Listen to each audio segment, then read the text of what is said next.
Right. So good evening friends.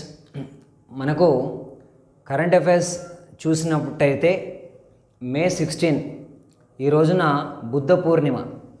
ఈ బుద్ధ పూర్ణిమ సందర్భంగా నేపాల్ ప్రధానమంత్రి షేర్ బహదూర్ దేవ్బా ప్రత్యేకంగా నరేంద్ర మోదీని ఆహ్వానించడం జరిగింది. సో ఆ మేరకు నరేంద్ర మోదీ మే 16 అనే దాంట్లో లుంబినిలో పర్యటించడం జరిగింది. ఈ పర్యటన మొత్తం కూడా లుంబినికే సంబంధించింది. సో మనం చూసినట్టయితే 2014లో అధికారంలోకి వచ్చిన తర్వాత నరేంద్ర మోదీ చేపట్టిన 5వ పర్యటన ఇది, 5th. సో ఈ పర్యటనలో ప్రధానంగా మనకు 6 ఒప్పందాలు కుదిరాయి. ఆ 6 ఒప్పందాలు కూడా విద్య సంస్కృతికి సంబంధించినవి. ఆ ఒప్పందాల వైపు మనం మళ్ళీ వద్దాం. ప్రధానంగా ఇప్పుడు లుంబినిలో తీసుకున్నట్టయితే సో ఈ ప్రాంతంలో మనకు international Buddh centre for culture and heritage అంటున్నాం. సో మనకు అంతర్జాతీయ బౌద్ధ సంస్కృతి వారసత్వ కేంద్రం అని మనం తెలుగులో చెప్తున్నాం. దాన్ని ఢిల్లీలో ఉన్న అంతర్జాతీయ బౌద్ధ సమాఖ్య, ఆ అంతర్జాతీయ బౌద్ధ సమాఖ్య సహకారంతో నిర్మిస్తున్నారు. మన సహకారం కూడా ఉంది కాబట్టి so international Buddh centre for culture and heritage దీనికి లుంబినిలో శంకుస్థాపన చేయడం జరిగింది మన నరేంద్ర మోదీ అండ్ నేపాల్ ప్రధానమంత్రి షేర్ బహదూర్ దేవ్బా అండ్ మోదీ కలిసి దీనికి లుంబినిలో శంకుస్థాపన చేయడం జరిగింది. ఆ తర్వాత మోదీ మాయాదేవి ఆలయం, ఇదే లుంబినిలో ఉన్న మాయాదేవి ఆలయాన్ని సందర్శించి ఆ ఆలయంలో పూజలు చేసి ఆ తర్వాత అంతర్జాతీయ బౌద్ధ సదస్సు, సో అంతర్జాతీయ బౌద్ధ సదస్సును ఉద్దేశించి ఆయన ప్రసంగించారు. సో మనం ఇందాక మోదీ 5 సార్లు నేపాల్ వెళ్ళారన్నాం. అందులో మొదటిసారి 2014లో ప్రధానిగా ఎన్నికైన తర్వాత వెళ్ళిన పర్యటనలో మోదీ ఈ బుద్ధగయ, బుద్ధుడు జ్ఞానోదయం పొందిన ఆ మహాబోధి వృక్షం ఉన్న చోట నుంచి ఒక చిన్న మొక్క, బోధి మొక్కను తీసుకెళ్ళి నేపాల్కు ప్రదానం చేసి అక్కడ దాన్ని నాటడం జరిగింది. ఇప్పుడు అది ఒక మహావృక్షంగా ఎదిగింది. దాన్ని కూడా మోదీ ఇప్పుడు సందర్శించడం జరిగింది. దాంతోపాటు ఇక మిగిలినవన్నీ కూడా ఒప్పందాలు, సాంస్కృతిక వారసత్వ రంగంలోనే ఈ ఒప్పందాలన్నీ కుదిరాయి. భారతదేశంలో తీసుకున్నప్పుడు ICCR, Indian council for cultural relations అంటున్నాం. ఆ Indian council for cultural relations లుంబినిలో ఒక అంబేద్కర్ అధ్యయన కేంద్రాన్ని ఇప్పుడు ఏర్పాటు చేయబోతుంది. ఆ మేరకు వాళ్ళకు ఒక ఒప్పందం కుదిరింది. లుంబినిలో అంబేద్కర్ అధ్యయన కేంద్రం. ఆ తర్వాత మనకు అక్కడే ఉన్న త్రిభువన్ దాస్ విశ్వవిద్యాలయం. ఈ త్రిభువన్ దాస్ విశ్వవిద్యాలయంలో భారత అధ్యయన కేంద్రాన్ని ICCR ఏర్పాటు చేస్తుంది. 2 చోట అధ్యయన కేంద్రాలే, లుంబినిలోనేమో అంబేద్కర్ అధ్యయన కేంద్రం, అదే త్రిభువన్ దాస్ విశ్వవిద్యాలయంలో అయితే కనుక భారత అధ్యయన కేంద్రాన్ని ICCR, Indian council for cultural relations ఏర్పాటు చేస్తుంది. ఆ తర్వాత మనం ఇంకొక పాయింట్ తీసుకుంటే మాస్టర్ స్థాయిలో ఈ కామన్ డిగ్రీ ప్రోగ్రామ్ అంటున్నాం, అంటే ఒక ఉమ్మడి ప్రోగ్రాం. సో ఆ కామన్ డిగ్రీ ప్రోగ్రామ్ని మాస్టర్ స్థాయిలో అమలు చేయడానికి 2 విశ్వవిద్యాలయాలు మధ్య ఒప్పందం కుదిరింది. నేపాల్లో తీసుకున్నట్టయితే కఠ్మండు విశ్వవిద్యాలయం, భారతదేశంలో తీసుకున్నట్టే అయితే మద్రాస్ IITల మధ్య ఈ ఒప్పందం కుదిరింది. ఇది మోదీకి సంబంధించిన ఒక పర్యటన. అయితే వస్తూ మోదీ బుద్ధ పూర్ణిమ కాబట్టి తిరుగు ప్రయాణంలో కుషీనగర్ని సందర్శించడం జరిగింది. ఉత్తరప్రదేశ్లో ఉన్న ఈ కుషీనగర్లో మనకు మహాపరినిర్వాణ ఆలయం ఉంది. ఆ మహాపరినిర్వాణ ఆలయాన్ని కూడా మోదీ సందర్శించడం జరిగింది. ఇది నేపాల్తో మనకు చాలా రోజులుగా కొంత ఉద్రిక్తతలు ఉన్నాయి. ఈ సందర్భంలో ఆ పర్యటన అనేది ఇంపార్టెంట్. వెరీ రీసెంట్గా కేంద్ర క్యాబినెట్ ఈ నేపాల్ సరిహద్దుల్లో దార్చులా అనే వంతెనను నిర్మించడానికి కూడా కేంద్ర క్యాబినెట్ ఆమోదం తెలపడం జరిగింది. ఇది మోదీ యొక్క నేపాల్ పర్యటన. తర్వాత మనం ఫర్దర్గా వెళ్ళినప్పుడు నాటో, ఈ NATO North Atlantic Treaty organisation మీకు బాగా తెలుసు. నార్త్ అట్లాంటిక్ ట్రీటీ ఆర్గనైజేషన్లో ఎప్పుడో కొన్ని దశాబ్దాలుగా శతాబ్దాలుగా తటస్థంగా ఉన్న 2 దేశాలు ఇప్పుడు నాటోలో చేరికను ప్రకటించాయి. సో ముందేమో మే 15న స్వీడన్ ప్రధానమంత్రి మ్యాగ్దలినా అండర్సన్ నాటోలో తాము చేరబోతున్నట్లు ప్రకటించారు. ఆ తర్వాత మే 16న స్వీడన్ పార్లమెంట్ దీనికి ఆమోదం కూడా తెలిపింది. ఆ తర్వాత ఫిన్లాండ్ యొక్క అధ్యక్షుడు సౌలీ నినిస్తో అండ్ ఫిన్లాండ్ యొక్క ప్రధానమంత్రి సనా మ్యారిన్ తాము నాటోలో చేరబోతున్నట్లు ప్రకటించడమే కాకుండా సౌలీ నినిస్తో రష్యా అధ్యక్షుడు వ్లాదిమిర్ పుతిన్కి ఫోన్ ద్వారా ఈ విషయాన్ని తెలియజేశారు. తప్పనిసరి పరిస్థితుల్లో తాము నాటో వైపుకు మొగ్గు చూపుతున్నట్టు. అయితే నాటోలో ప్రక్రియ చాలా సంక్లిష్టంగా ఉంటుంది. నాటోలో ఉన్న అన్ని దేశాలు ఏకగ్రీవంగా వీళ్ళ చేరికను ఆమోదిస్తేనే వీళ్ళకు సభ్యత్వం లభిస్తుంది. పైగా నాటోలో చేరికకు అవసరమయ్యే మరో దేశం అబ్జెక్షన్ చెప్తున్నా, అక్కడ ఉద్రిక్తతలున్నా నాటోలో చేర్చుకోరు. ఒక కామన్ ఎజెండాని నాటో సభ్య దేశాలు వాటికి ఇస్తాయి. అవన్నీ ఫుల్ఫిల్ చేసి ఆ అన్ని రకాల కార్యాచరణ పూర్తయి నాటోలో మనకు స్వీడన్ ఫిన్లాండ్ ఈ రెండింటిని చూడాలంటే కనీసం మరో 2 ఏళ్ళు పట్టే అవకాశం ఉంది. బట్ ప్రాసెస్ మాత్రం ఇప్పుడు మొదలైంది. ఇక నాటో అనేది బ్యాక్గ్రౌండ్లో తీసుకున్నప్పుడు ఒకప్పుడు కోల్డ్ వార్ ఉన్న సందర్భంలో నాటో వార్సా అనే కూటమిలు ఉండేవి. సో నాటో అనేది అమెరికా దేశాల నేతృత్వంలో ఉంటే వార్సా అనేది రష్యా నేతృత్వంలోని ఉన్న దేశాల కూటమి. ఆ తర్వాత క్రమంగా వార్సా బలహీనపడుతూ సోవియట్ యూనియన్ కూడా విచ్ఛిన్నమైంది. సో నాటో 1949లో ఏర్పాటైంది. 1949లో ఏర్పాటైన ఈ సంస్థ యొక్క 75వ ఉత్సవాలు కూడా నెక్స్ట్ ఇయర్ స్టార్ట్ కాబోతున్నాయి. సో ఆ 49లో బ్రసెల్స్ అనే ప్లేస్ ఏదైతే ఉందో అది మీకు బెల్జియం యొక్క రాజధాని. అక్కడ నాటో ఏర్పాటైంది. సో మొదట కేవలం 12 దేశాలతో నాటో అనేది ఏర్పాటు కావడం జరిగింది. అందులో ఇప్పుడు మీకు భద్రతా మండలి సభ్య దేశాల్లో ఉన్న 5ంట్లో 3 చైనాను రష్యాను పక్కన పెడితే యుఎస్ఏ బ్రిటన్ ఫ్రాన్స్ అప్పటి ఏర్పాట్లో కీలక పాత్రను పోషించాయి.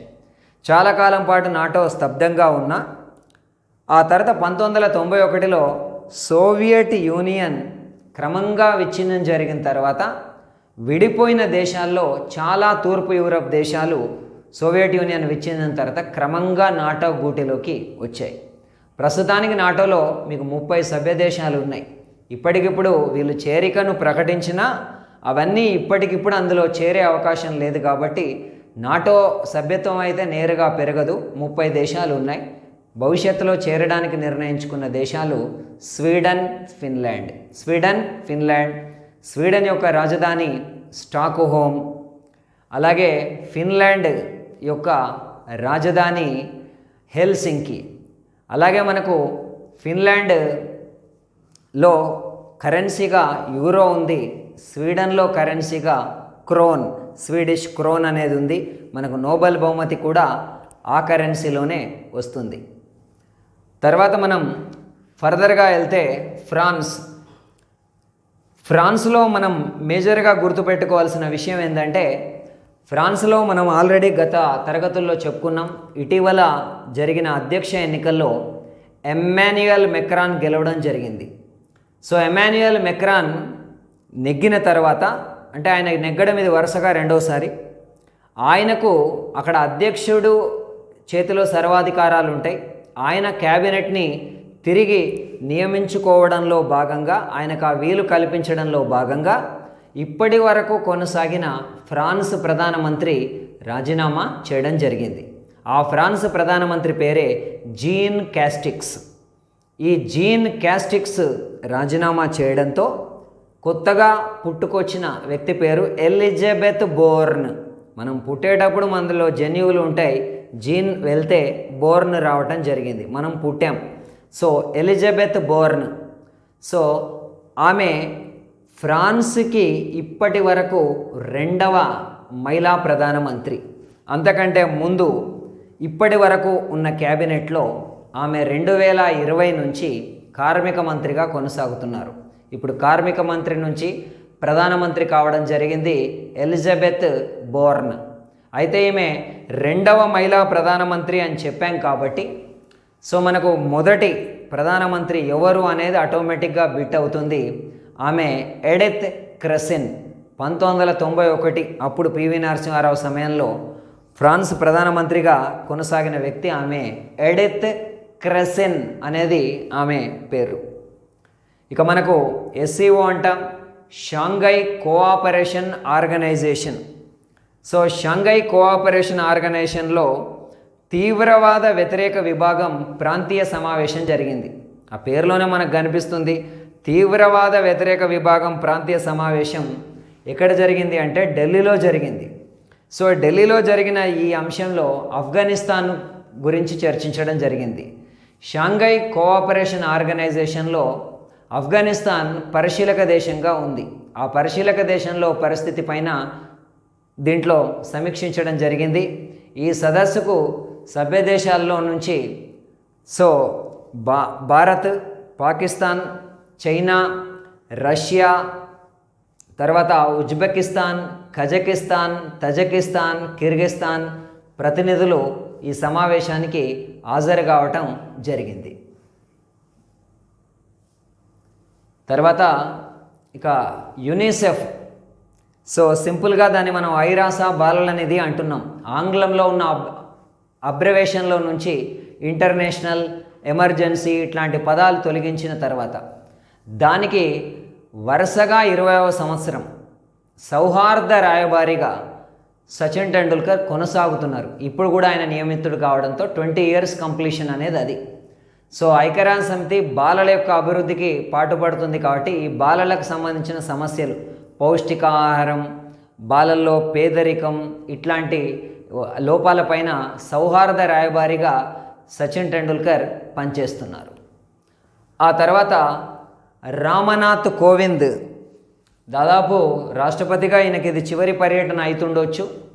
సో జూన్ జూలైలో పదవి విరమణ చేయనున్న రామనాథ్ కోవింద్ మొదటిసారిగా జమైకా పర్యటనకి వెళ్ళడం జరిగింది. సో జమైకా అనేది మనం క్రికెట్లో చూసే వెస్టిండీస్. క్రికెట్ను పక్కన పెడితే మనకు జాగ్రఫీ పరిభాషలో చెప్పాలంటే కరేబియన్ దీవులు అంటాం. ఆ కరేబియన్ దీవుల్లో ఉన్న ఒక చిన్న ప్లేసే జమైకా. సో భారత్ అండ్ జమైకా దేశాల మధ్య దౌత్య సంబంధాలకు ఇప్పుడు షష్ఠి పూర్తి. ఆ దౌత్య సంబంధాలకు షష్ఠి పూర్తి సందర్భంగా రామనాథ్ కోవింద్ జమైకాని సందర్శిస్తున్నారు. ఆ పర్యటన కొనసాగుతూనే ఉంది. మే 16న మొదలై మే 17, మే 18న కూడా ఇది కంటిన్యూ కానుంది. అలాగే జమైకానే కాకుండా ఏదైనా ఒక కరేబియన్, ఆ దీవుల్లో ఉన్న ఒక కరేబియన్ దేశాన్ని సందర్శించిన మొట్టమొదటి భారత రాష్ట్రపతి రామనాథ్ కోవింద్. సో ఈ పర్యటనలో ఆయన జమైకాకి గవర్నర్ జనరల్ ఉన్నారు. ఆయన పేరు sir Patrick Allen. So sir Patrick Allen జమైకాకు సంబంధించిన గవర్నర్ జనరల్. ఆయనతోటి సమావేశం కావడం జరిగింది. ఇక రాష్ట్రపతి పర్యటనలో భారతదేశానికి సంబంధించి పెద్ద ఒప్పందాలు ఏం కుదరవు. బట్ ఐటీ, వైద్యం, ఫార్మా, పర్యాటక రంగాల్లో 2 దేశాలు సహకరించుకోవడం పైన చర్చ జరిగింది. ఇన్ఫర్మేషన్ టెక్నాలజీ, వైద్యము, ఫార్మా అండ్ పర్యాటక రంగాల్లో ఈ చర్చ జరిగింది. అలాగే జమైకాలో అక్కడ ఒక నేషనల్ హీరో ఉన్నాడు. ఆయన పేరు మార్కస్ గార్వే. ఆ మార్కస్ గార్వే విగ్రహానికి కూడా రామనాథ్ కోవింద్ పుష్పాంజలి ఘటించడం జరిగింది. సో జమైకా దేశం యొక్క క్యాపిటల్ కింగ్స్టన్. ఆ కింగ్స్టన్నే రామనాథ్ కోవింద్ సందర్శించడం జరిగింది. ఇక నెక్స్ట్ తీసుకున్నట్టయితే Andrew Simons. So Andrew Simons ఆస్ట్రేలియాలో క్వీన్స్లాండ్ సమీపంలో జరిగిన ఒక రోడ్డు ప్రమాదంలో మరణించడం జరిగింది. సరే, ఇవన్నీ ఇప్పుడు మనం బ్యాక్లోకి వెళ్ళి చెప్పకపోయినా, సో ఆండ్రూ సైమండ్స్ గురించి చాలా బిట్లున్నా క్రికెటర్స్ని మనం ఎగ్జామినేషన్ పరంగా చూసుకునేటప్పుడు లెజెండా కాదా అనేది చూసుకోవాలి. ఇక్కడ ఆండ్రూ సైమండ్స్ 1998 నుంచి 2008 వరకు అంతర్జాతీయ క్రికెట్లో కొనసాగారు. మంకీ గేట్ ఇట్లాంటి వివాదాలన్నీ ఉన్నాయి హర్భజన్ సింగ్ తోటి. సో ఎనీవే, అది ఆయన కెరీర్కి చరమగీతం పాడేసింది. బట్ మనం గుర్తుపెట్టుకోవాల్సింది 2003, 2007 2003 అండ్ 2007లో సో మనకు ఆస్ట్రేలియా వరల్డ్ కప్ క్రికెట్ నెగ్గింది. ఆ జట్టు సభ్యుడే ఆండ్రూ సైమండ్స్. అలాగే మనకు ఇండియన్ ప్రీమియర్ లీగ్లో చూసుకున్నట్టయితే ఆండ్రూ సైమండ్స్ 2 జట్ల తరపున ప్రాతినిధ్యం వహించడం జరిగింది. ఒకటి మన దక్కన్ చార్జర్స్ అయితే మరొకటి ముంబై ఇండియన్స్. బ్యాక్గ్రౌండ్లోకి ఎక్కువ వెళ్ళాల్సిన పని లేదు, కానీ ఈ సంవత్సరం ఇప్పటికే మరో 2 ఆస్ట్రేలియా క్రికెటర్లు మార్చిలో చనిపోవడం జరిగింది. ఒక ఆయన Australia wicket keeper Rodney Marsh అయితే మరొక వ్యక్తి legend spinner Shane Warne. So Shane Warne ఒక బిట్తో కంప్లీట్ చేస్తే డెలివరీ ఆఫ్ ద సెంచరీ లేదా బాల్ ఆఫ్ ద సెంచరీ అంటాం. ఈ శతాబ్దపు అత్యుత్తమ బంతిని వేసింది షేన్ వార్నే. 1993 యాషెస్లో మైక్ గ్యాటింగ్ ఆ బంతిని ఎదుర్కోవడం జరిగింది. అలాగే మనకు మురళీధరన్తో పాటు అంతర్జాతీయ క్రికెట్లో 1000 వికెట్లు అంతర్జాతీయ వికెట్లు సాధించిన మరో ఆటగాడు షేన్ వార్న్. ఇక మనం ఇక్కడ ఐపీఎల్ మాట్లాడాం. మొట్టమొదటి ఐపీఎల్ 2008లో నెగ్గిన రాజస్థాన్ రాయల్స్కి కెప్టెన్ కూడా షేన్ వార్నే. అంటే ఇది ఎగ్జామినేషన్ పరంగా షేన్ వార్న్ చాలా బిట్లు ఉంటాయి. టెస్టుల్లో మళ్ళీ మురళీధరన్ 800 వికెట్లు, ఆ తర్వాత 708 వికెట్లు ఇలా ఉంటాయి. బట్ ఎగ్జామినేషన్ అన్నప్పుడు ఎడిటింగ్ అవసరం. తర్వాత మనకు నెక్స్ట్ భగీరథి ప్రసాద్ త్రిపాఠి. సో సంస్కృత వ్యాకరణం సంబంధించి ఉచ్చారణ ప్రధాన అంశంగా ఈయన ఒక ప్రక్రియను సృష్టించాడు. దాని పేరు వాగ్ యోగా. పేరులోనే కనిపిస్తుంది వాక్. ఉచ్చారణ పైన మనం ఎఫెక్ట్ పెట్టడం ద్వారా సో ఆ వ్యాకరణాన్ని నేర్చే పద్ధతిని ఈయన సృష్టించాడు. ఈయనకి ఇందుకు 2018లో పద్మశ్రీ అవార్డు కూడా లభించింది. ఇప్పుడు ఆ త్రిపాఠి వారణాసి, సో ఉత్తరప్రదేశ్లో ఉన్న వారణాసిలో మరణించడం జరిగింది. ఇక వాట్సాప్ విచారణ, నిన్న ఒక కేసు వాట్సాప్ విచారణ జరిగింది. భారతదేశంలో వాట్సాప్ వీడియో కాల్ ద్వారా విచారణ జరగడం ఇదే ఫస్ట్ టైం. సో ఆయన పేరు జిఆర్ స్వామినాథన్, ఆ మద్రాస్ హైకోర్టు న్యాయమూర్తి. ఇక అది అక్కడి ప్రదేశం కాబట్టి మనకు తమిళనాడులో ధర్మపురి అనే జిల్లాలో ఒక రథోత్సవాన్ని నిలిపివేసింది రాష్ట్ర ప్రభుత్వం. అక్కడ కొనసాగుతున్న ఉద్రిక్తతల దృష్ట్యా శాంతి భద్రతల సమస్యగా ఆ రథోత్సవాన్ని ఆపినప్పుడు ఆల్ ఆఫ్ సడన్గా ఆపడం పైన పిటిషన్ని అత్యవసరంగా విచారణ జరపడం కోసం GR Swaminathan WhatsApp video call ద్వారా విచారణ జరిపారు. ఆ తర్వాత ఆయన ప్రభుత్వం ఇచ్చిన నిర్ణయం పైన స్టే విధిస్తూ ఉత్సవం కొనసాగించడానికి అనుమతి కూడా ఇవ్వడం జరిగింది. ఇక ఐపీసీ 377 సెక్షన్ పైన కుప్పలుగా అటు ఇటు కాంట్రాగా తీర్పులు వస్తున్నాయి. ఇప్పుడు బాంబే హైకోర్టు యొక్క న్యాయమూర్తి అనూజా ప్రభు దేశాయ్. ఆ అనూజా ప్రభు దేశాయ్ ఇప్పుడు ఒక తీర్పునిచ్చారు. సో ఒక 14 ఏళ్ల బాలుడితోటి మరో వ్యక్తి ఈ పెదవుల్ని ముద్దాడటం, శరీరంలో ప్రైవేటు భాగాల్ని తాకడం అనేది జరిగినప్పుడు దాన్ని ఐపీసీ 377 కింద, అది నేరమే కానీ ఐపీసీ 377 కింద అసహజ లైంగిక నేరంగా దాన్ని గుర్తించలేమని చెప్పేసి తీర్పు ఇవ్వడం జరిగింది. సో ముఖ్యంగా ఇంతకుముందు లేదు, ఒకప్పుడు ట్రాన్స్జెండర్స్ వీటన్నిటికి సంబంధించి ఇబ్బంది ఎదుర్కొన్న సెక్షనే ఐపీసీ 377. ఇప్పుడు ఈ కారణంగా మళ్ళీ ఒకసారి మనకు వార్తల్లోకి వచ్చింది. ఇక నెక్స్ట్ అదానీ ఈ కొనుగోళ్ల వేటని గత 2 సంవత్సరాల నుంచి కంటిన్యూగా కొనుగోలు వేట జరుగుతూనే ఉంది. ఇప్పుడు మనకు హోల్సిమ్ అనేది ఒక స్విట్జర్లాండ్ కంపెనీ. అది భారతదేశంలో వాళ్లకు ఖాతాలో 2 పెద్ద సంస్థలు ఉన్నాయి. అందులో ఒక సంస్థ అంబుజా సిమెంట్స్. ఆ అంబుజా సిమెంట్స్లో 63.19% వాటా వీళ్ళకు ఉంది. అలాగే ఏసీసీలో మొత్తం అంబుజాలో ఉన్న టోటల్ వాటాను కలుపుకొని 54.53% వాటా ఉంది.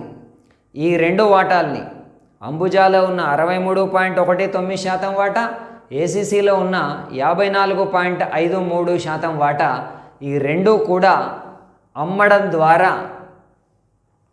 హోల్సిమ్ భారతదేశం నుంచి ఎగ్జిట్ అవుతుంది.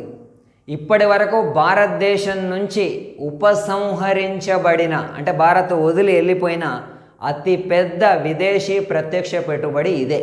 అతిపెద్ద విదేశీ ప్రత్యక్ష పెట్టుబడి ఇదే. ఎంత డబ్బు?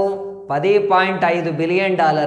$10.5 బిలియన్ అంటే ఈరోజున్న డాలర్ విలువ ప్రకారం రమారమి 81,361 కోట్లు, 81,361 crores. అది ఈజీగానే గుర్తుపెట్టుకోవచ్చు. మనం తీసుకున్న 81 అన్నప్పుడు అది 9 స్క్వేర్, 361 అన్నప్పుడు 19 స్క్వేర్.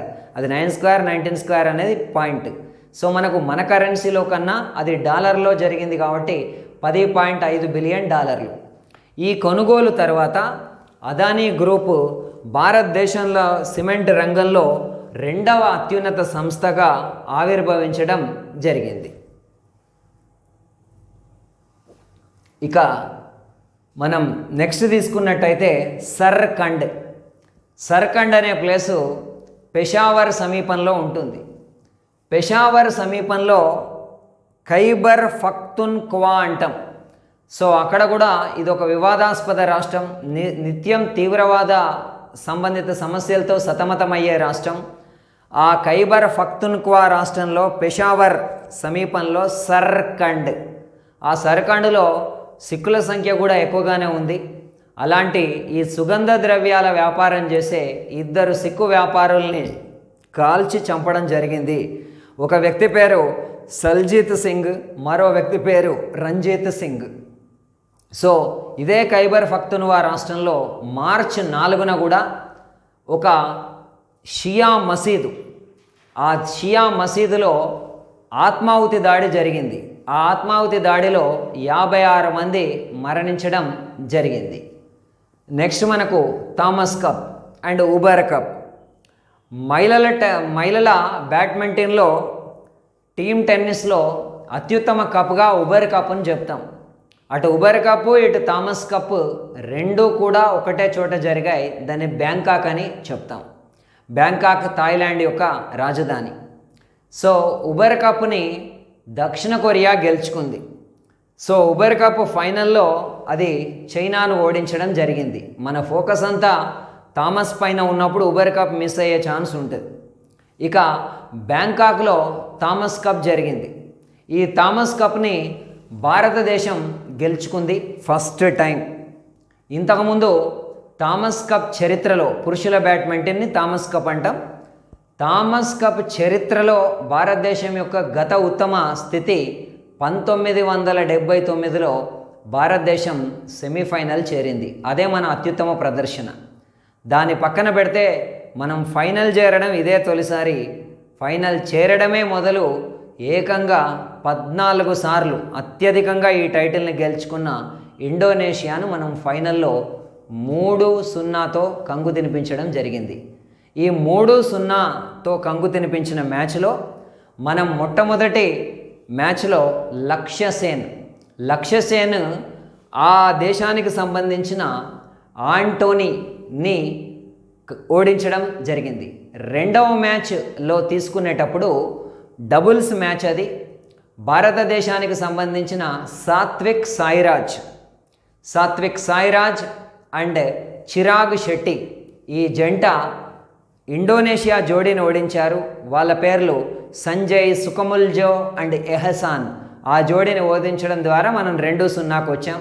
ఇక ఆ తర్వాత చివరి మ్యాచ్లో ఈ థామస్ కప్లో భారత జట్టుకు నేతృత్వం వహిస్తున్న తెలుగు వ్యక్తి కిదంబి శ్రీకాంత్. ఆయన ఫైనల్ టచ్ ఇచ్చాడు. ఫైనల్లో అతను జొనాథన్ క్రిస్టీని ఓడించడంతో భారత్ క్లీన్ స్వీప్ 3-0 తోటి మనం ఈ టైటిల్ని గెలుచుకోవడం జరిగింది. భారత్ జట్టు సెమీఫైనల్లో డెన్మార్క్ను ఓడించింది. ఇక థామస్ కప్ని గెలుచుకున్న 6వ దేశం భారత్. గతంలో మరో 5 దేశాలు థామస్ కప్ను నెగ్గాయి. ఇండోనేషియా 14 సార్లు, చైనా 10 సార్లు, మలేషియా 5 సార్లు, డెన్మార్క్ 1 సారి, జపాన్ 1 సారి ఈ టైటిల్ని గెలుచుకున్నాయి. So Indonesia 14, China 10, Malaysia 5, Denmark 1, Japan 1.